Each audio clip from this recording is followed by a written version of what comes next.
Good morning students. Agrasen school की online classes में आपका स्वागत है। हमने प्रीवियस क्लास में आपको सारी क्वांटम संख्याएं बताई थी, उससे रिलेटेड क्वेश्चंस भी बताए थे।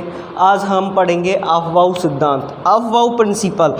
अफबाउ प्रिंसिपल एक सेपरेटेड प्रिंसिपल नहीं है, ये तीन नियमों का क्या होता है, कॉम्बिनेशन होता है। तीन नियमों को जोड़ के अफबाउ प्रिंसिपल बनाया जाता है। अफबाउ एक जर्मन शब्द है जिसका मतलब होता है निर्माण करना, किसी भी चीज़ को फॉर्म करना। अब यहाँ पर निर्माण हो रहा है, तो किसका निर्माण हो रहा है अफबाउ सिद्धांत से? तो यहाँ जो निर्माण होता है वो होता है इलेक्ट्रॉनिक विन्यास का, कि किसी भी परमाणु में इलेक्ट्रॉन किस प्रकार भरे जाते हैं। और किस प्रकार भरे जाते हैं, तो इलेक्ट्रॉन हम कहाँ भरते हैं? कक्षकों में भरते हैं। तो हम क्या बोलेंगे, किसी भी परमाणु में कक्षकों में इलेक्ट्रॉन भरने का जो सिस्टम होता है वो किसके द्वारा दिया जाता है? अफबाउ प्रिंसिपल के द्वारा दिया जाता है। तो यहाँ पर ये किसके काम आता है? इलेक्ट्रॉनिक विन्यास बनाने में। सेकंड पॉइंट क्या है, हम कैसे स्टेटमेंट दे सकते हैं? अफबाउ ने क्या बोला था? तो अफबाउ के अनुसार किसी भी परमाणु में कक्षकों को ऊर्जा के बढ़ते हुए क्रम में लिखा जाता है। क्या? अफबाउ सिद्धांत के अनुसार किसी भी परमाणु में कक्षकों को ऊर्जा के बढ़ते हुए क्रम में लिखा जाता है। अब कैसे लिखा जाएगा, वो इन तीन नियमों पे क्या करता है? डिपेंड करता है। और अफबाउ सिद्धांत के कौन से तीन नियम हैं? पहला है पाउली अपवर्जन का नियम, दूसरा हुंड अधिकतम बहुलकता का नियम, तीसरा है आपका n+l का नियम। n क्या है यहाँ पर? मुख्य क्वांटम संख्या। l क्या है यहाँ पर? द्विगंशी क्वांटम संख्या। अब देखिए, हम सबसे पहले पढ़ेंगे पाउली अपवर्जन का नियम। बस हमको अफबाउ में सिर्फ इतना ही याद रखना है। काम क्या आता है? इलेक्ट्रॉनिक विन्यास बनाने में आता है। स्टेटमेंट क्या है कि किसी भी परमाणु में कक्षकों को ऊर्जा के बढ़ते हुए क्रम में लिखा जाता है। ये स्टेटमेंट याद रखना है। अपना फर्स्ट कौन सा है? पाउली अपवर्जन का नियम।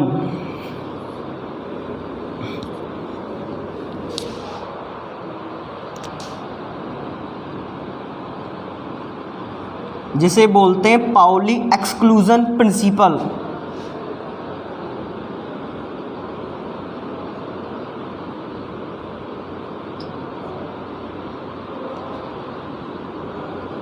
जिसे क्या बोलते हैं?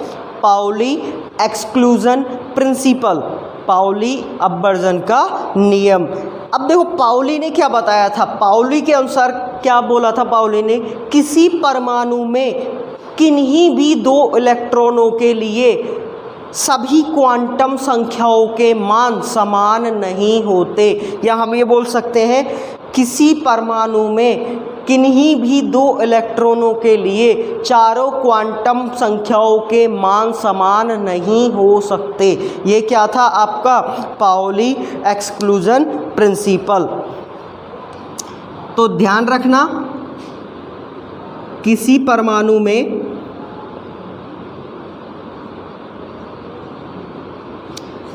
किन्हीं भी दो इलेक्ट्रॉन के लिए चारों क्वांटम संख्याएं समान नहीं होती।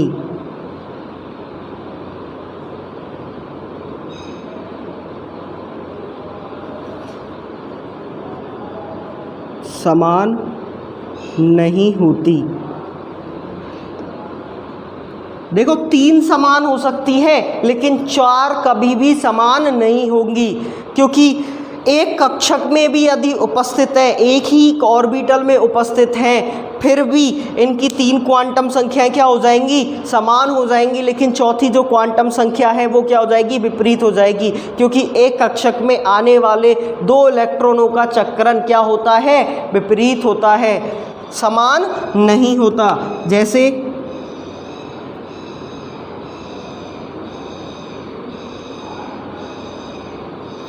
एक कक्षक में इलेक्ट्रॉन आया तो एक कौन सी दिशा में रहेगा? एक अपवर्ड दिशा में, एक डाउनवर्ड दिशा में, मतलब एक एंटी क्लॉकवाइज और एक क्लॉकवाइज, एक +½ में और एक -½ स्पिन में। तो देखो, अब इसके लिए सपोज हम ये बोलें कि ये कौन सा कक्षक है? 1s2। हाइड्रोजन का इलेक्ट्रॉनिक विन्यास होता है, क्या होता है, 1s2। कैसे लिखते हैं अभी बताएंगे। तो जब इसका इलेक्ट्रॉनिक विन्यास 1s2 हो गया, आपको पता है ये 1s के आगे जो ये 1 लगा हुआ है ये क्या है, मुख्य क्वांटम संख्या n बराबर 1। हम इलेक्ट्रॉन नंबर 1 और इलेक्ट्रॉन नंबर 2 दे देते हैं, ये इलेक्ट्रॉन नंबर 1 और ये इलेक्ट्रॉन नंबर 2। इलेक्ट्रॉन नंबर 1 के लिए n बराबर 1, l बराबर कौन सा उपकोष है, s है तो 0। m के लिए s उपकोष के लिए जो ml होती है आपकी क्या होती है, 0 होती है। चुंबकीय क्वांटम संख्या s क्या हो जाएगी, +½ s क्या हो जाएगी, फर्स्ट वाले इलेक्ट्रॉन के लिए +½ फर्स्ट के लिए, सेकंड इलेक्ट्रॉन के लिए n बराबर वही, कौन सी कक्षा है ये, पहली कक्षा है इसलिए n बराबर 1। s उपकोष है, s उपकोष के लिए द्विगंशी क्वांटम संख्या क्या होती है, 0, और s उपकोष के लिए चुंबकीय क्वांटम संख्या भी क्या होती है, 0। s के लिए अब देखो यहाँ पर ये दूसरा इलेक्ट्रॉन है, इसकी जस्ट क्या है, इन्वर्स साइड में है, मतलब ये क्लॉकवाइज है तो ये क्या है, एंटी क्लॉकवाइज, तो ये क्या होगा, -½ होगा। तो देखिए 3 क्वांटम संख्याएं तो समान हैं, लेकिन चौथी क्वांटम संख्या क्या है, बिल्कुल अलग, विपरीत है। अतः हम कह सकते हैं कि किसी भी परमाणु में किन्हीं भी 2 इलेक्ट्रॉनों के लिए चारों क्वांटम संख्याएं समान नहीं होती हैं। क्या, चारों क्वांटम संख्याएं समान नहीं होती हैं। ऐसे लिख सकते हो, ये इस वाले इलेक्ट्रॉन के लिए, ये इस वाले इलेक्ट्रॉन के लिए। ये बात समझ में आई। ये क्या है आपका, पाउली अपवर्जन का नियम। बस इतना ही याद रखना है कि चारों क्वांटम संख्याएं समान नहीं होती। नेक्स्ट क्या है आपका, एक छोटा सा एक वर्ड आता है, डीजनरेटेड ऑर्बिटल, समभ्रंश कक्षक। क्योंकि हम नेक्स्ट जो पढ़ेंगे हुंड का अधिकतम बहुलकता का सिद्धांत, उसमें ये वर्ड आता है समभ्रंश कक्षक। तो समभ्रंश कक्षक होते क्या हैं, समभ्रंश कक्षक कहते किसे हैं, तो देखिए, तो हम कहेंगे किसी भी परमाणु के एक ही उपकोष के सभी कक्षकों की ऊर्जा समान होती है। क्या बोला है मैंने, किसी भी परमाणु के एक ही उपकोष के सभी कक्षकों की ऊर्जा समान होती है, ये कक्षक समभ्रंश कक्षक कहलाते हैं। देखिए ये बात समझ में आ गई होगी। तो मैं अब इस पाउली अपवर्जन को हटा रहा हूँ यहाँ से। देखिए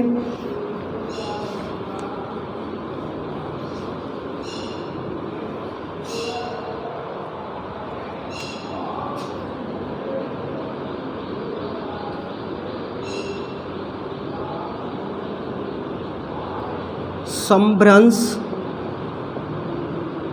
कक्षक जिन्हें क्या बोला जाता है, डीजनरेटेड ऑर्बिटल, डीजनरेटेड ऑर्बिटल, समभ्रंश कक्षक। अब देखिए इसमें क्या बोला है, किसी भी परमाणु में, किसी परमाणु में एक ही उपकोष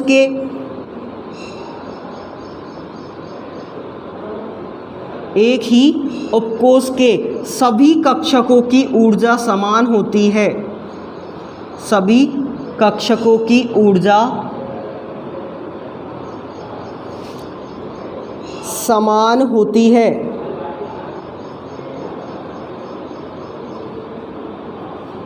जिसे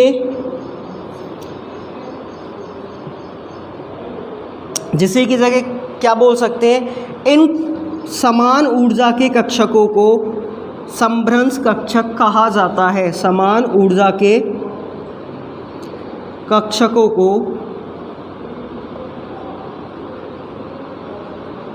समभ्रंश कक्षक कहा जाता है, समभ्रंश कक्षक कहा जाता है।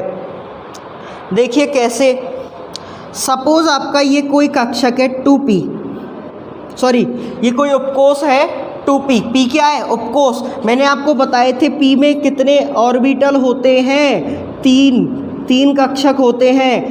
कितने कक्षक होते हैं? 3 कक्षक होते हैं। 1 2 3। तो ध्यान रखना, जैसे ये 2px है, ये 2py है, ये 2pz है, तो ये तीनों जो कक्षक हैं इनकी तीनों की ऊर्जा क्या होती है? समान होती है। Energy of the 3 orbital are same, so these orbital is called degenerated orbital. तो ये जो ऑर्बिटल होंगे ये कैसे कक्षक कहलाएंगे? समभ्रंश कक्षक। तो हमारे दिमाग में एक ही बात रहनी चाहिए, ऐसे कक्षक जिनकी ऊर्जा क्या होती है? समान होती है, क्या होंगे? समभ्रंश कक्षक होंगे। समझ में आया? अब देखिए नेक्स्ट जो हम क्वेश्चन, जो सिद्धांत पढ़ने वाले हैं, जो नियम पढ़ने वाले हैं, वो है हुंड का अधिकतम बहुलकता का सिद्धांत या हुंड का अधिकतम बहुलकता का नियम। ये चीज़ समझ में आनी चाहिए। जैसे यदि 3D की बात करूं तो 3D में कितने ऑर्बिटल होते हैं? 5। तो ये पांचों की पांचों जो ऑर्बिटल होते हैं इनकी ऊर्जा क्या होती है? समान होती है। समान होती है तभी तो एक ही एनर्जी लेवल पे लिख दिया हमने। तो ये क्या होंगे? dxy, dyz, dzx, dx² y²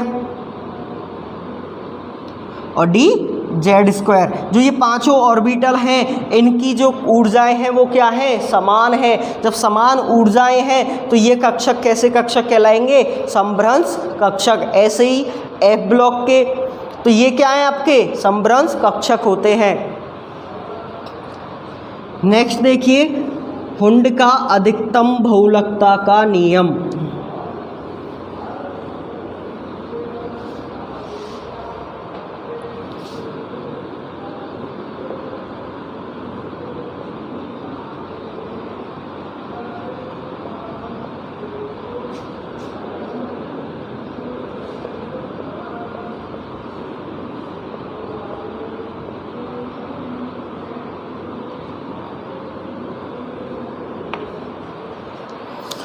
अब देखिए हुंड ने क्या बताया था?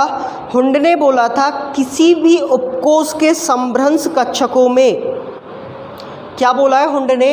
किसी भी उपकोष के समभ्रंश कक्षकों में इलेक्ट्रॉन का युग्मन तब तक नहीं होता जब तक कि प्रत्येक कक्षक में समान चक्रण वाले एक एक इलेक्ट्रॉन नहीं आ जाएं।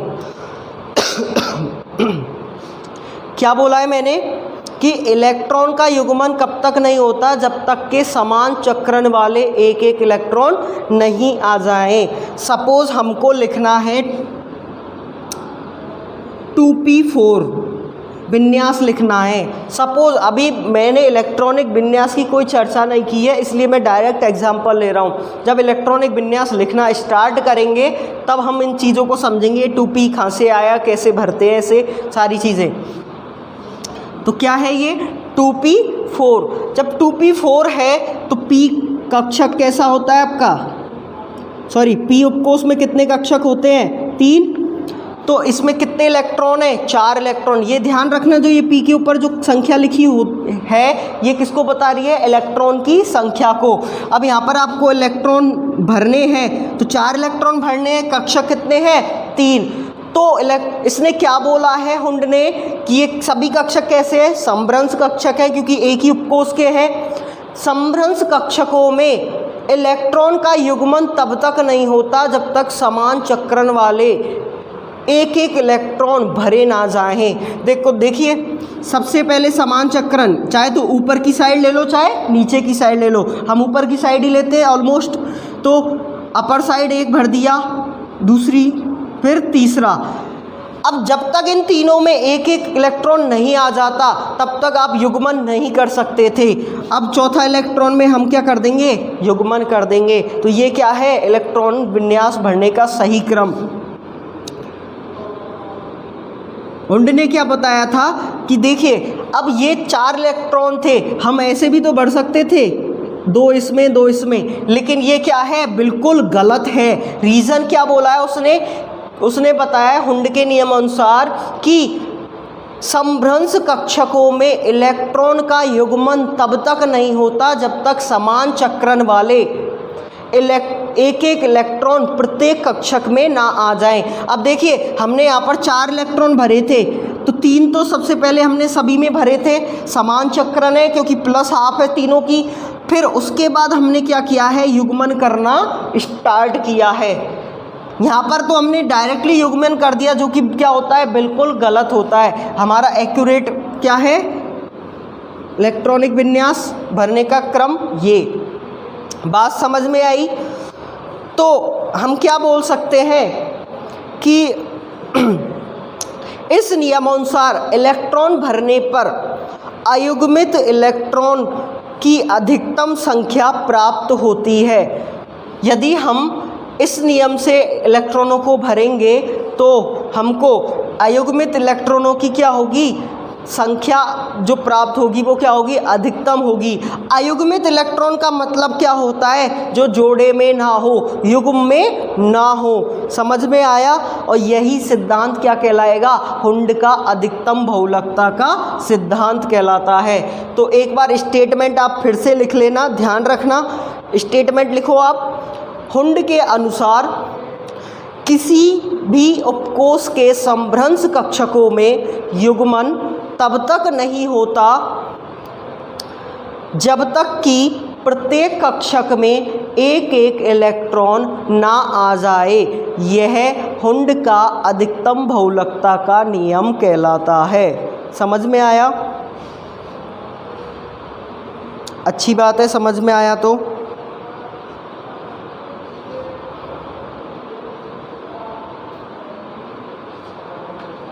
अब देखिए हम जो नेक्स्ट नियम पढ़ेंगे वो पढ़ेंगे n+l का नियम। क्या पढ़ेंगे? n+l का नियम।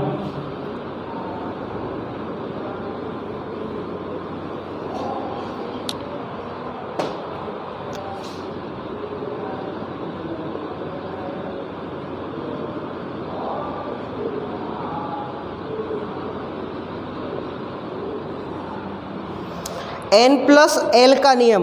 n+l के नियम के अनुसार क्या होता है, तो देखो इसके अनुसार किसी भी परमाणु में इलेक्ट्रॉन को, या हम ये बोल सकते हैं किसी भी परमाणु में इलेक्ट्रॉन पहले उस उपकोष में जाएगा जहां n+l का मान निम्न हो।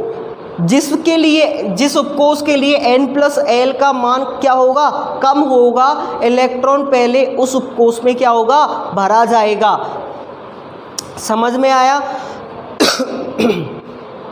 दूसरी कंडीशन क्या होती है, यदि किन्हीं भी दो उपकोषों के लिए n+l का मान समान हो जाए तो इलेक्ट्रॉन पहले उस उपकोष में जाएगा जहां n का मान क्या हो, कम हो।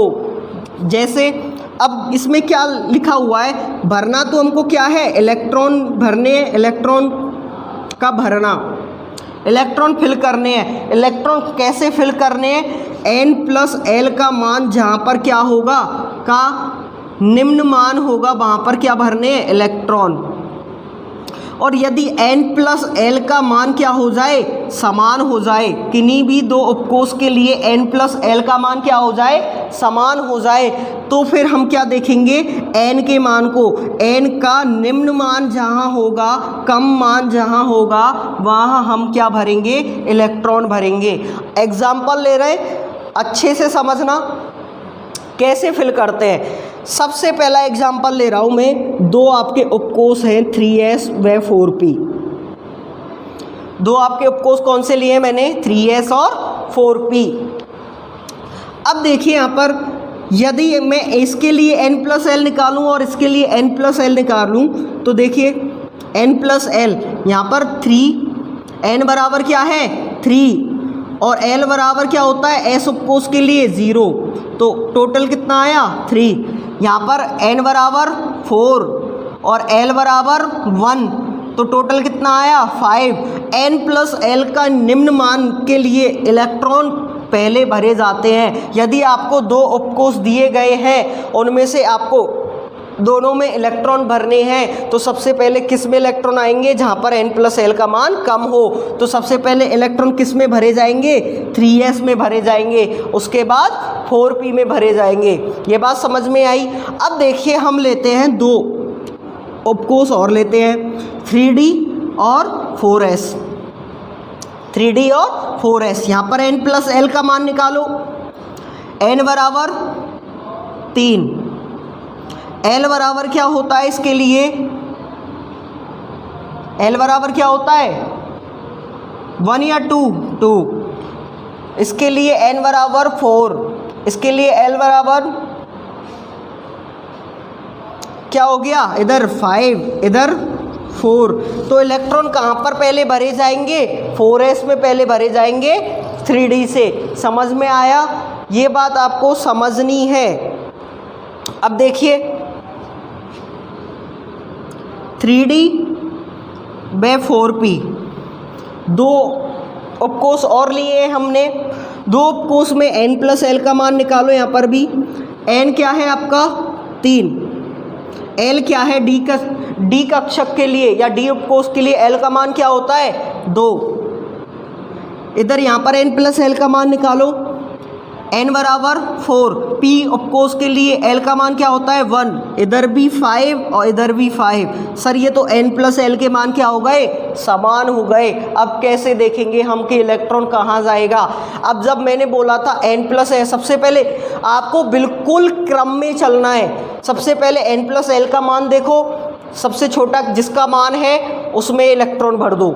उसके बाद n+l के मान यदि समान आ जाते हैं तो n का निम्न मान देखो। अब n यहाँ पर छोटा किसका है, 3d में n छोटा है, यहाँ पर n बराबर क्या है 3 है, यहाँ पर n बराबर क्या है 4। तो इलेक्ट्रॉन किस में भरे जाएंगे, जिसमें n का मान क्या हो, कम हो, मुख्य क्वांटम संख्या का मान क्या हो, कम हो।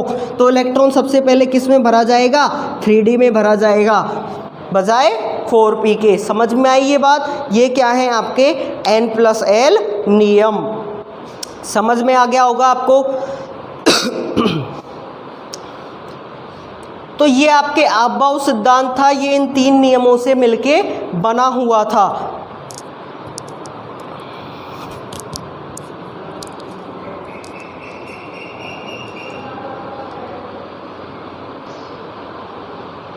देखिए अब हम इलेक्ट्रॉनिक विन्यास भरने के नियम पढ़ेंगे।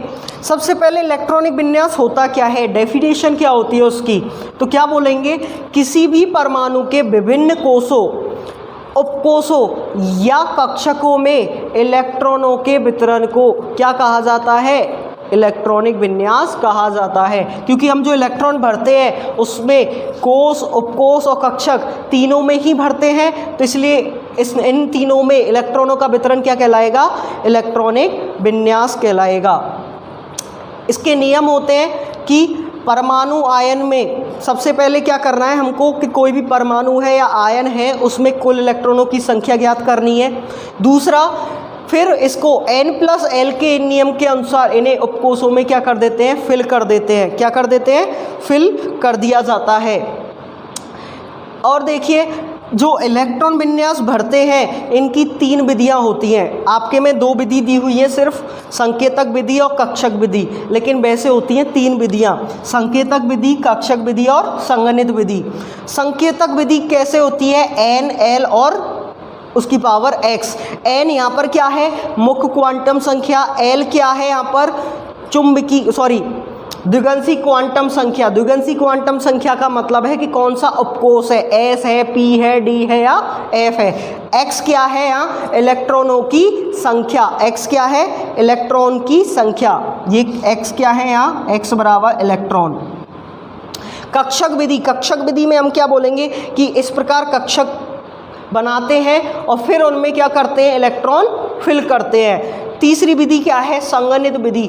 संगणित विधि क्या होती है, इस संकेतक विधि का शॉर्ट रूप होती है कि हम जब छोटे छोटे परमाणु क्रमांक होते हैं वहाँ पर 10-12 तक तो हम भर सकते हैं, लेकिन जब परमाणु क्रमांक हो 90 तक, 90 या 83-84, तो इनमें इतना लंबा हम इलेक्ट्रॉनिक विन्यास भर नहीं सकते। तो उसको क्या किया जाता है, छोटा किया जाता है। छोटा कैसे किया जाता है, इनर्ट गैस को इंक्लूड कर लिया जाता है, मतलब अक्रिय गैस को सम्मिलित करके फिर उसे लिखा जाता है। मैं इन तीनों को बताऊंगा, कोई अभी टेंशन ना ले, बस ये थ्योरी है, आपको तो थ्योरी ये याद करनी है।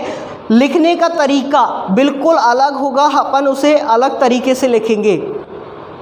तो अब अपन क्या करेंगे कि परमाणु में विभिन्न उपकोषों का ऊर्जा का बढ़ता हुआ क्रम नेक्स्ट क्लास में करते हैं। तब तक के लिए धन्यवाद, खुश रहिए, मस्त रहिए और देखते रहिए वीडियोस।